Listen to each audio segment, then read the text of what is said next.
Ikinainit ng ulo ng ilang pasahero ang matagal na paghihintay para sa mga ayudang bus ng MR3 o MRT3 na tigil operasyon ngayon para sa kanilang maintenance shutdown. May ulat on the spot si Salima Refran. Sam?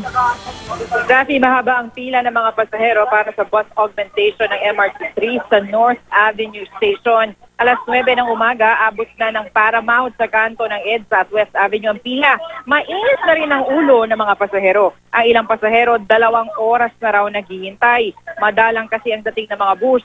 Kung may bus man, mabilis naman napupuno sa dami ng mga pasahero. May espesyal na pila para sa mga senior citizen, PWD, mga buntis, at mga may bitbit na maliliit na bata. Una munang pinasasakay ang mga ito, saka kukuha sa mahabang pila ng mga pasahero. Ang mga payag naman sa standing, kinukuha din sa pila ng mga regular na pasahero. Ang pasahe sa mga augmentation buses kapareho ng sa MRT. Sa mga MRT stations rin sila nagbababa. Ang mga ayaw naman pumila ng matagal, nakikipagsapalaran na lang sa pagsakay sa mga regular city buses. Reklamo ng mga pasahero, sana raw hindi isinabay ngayong Lunes Santo ang pagsasara ng MRT para sa maintenance, lalo't marami pa raw ang may pasok.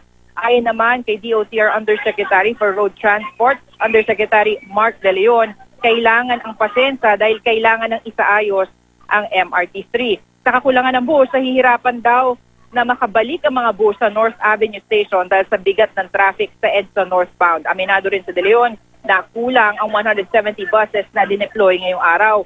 Umaabot kasi ng 330,000 ang bilang ng mga pasahero kada araw ng MRT. Narito ang nakapanayam natin na isang pasahero ng MRT at ang pahayag ni DOTR Undersecretary Mark De Leon. Napakalaki ang bala kasi sa labang pa ako napasok eh. Ay 2 oras na ako dito, malate na ako sa trabaho.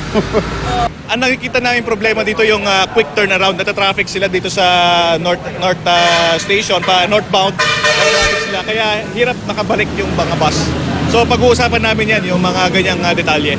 Kailangan lang talaga nating mahabaan itong pasensya natin dito sa pag-sarado ng MRT3 dahil nga sa kailangan niyang mag-preventive maintenance.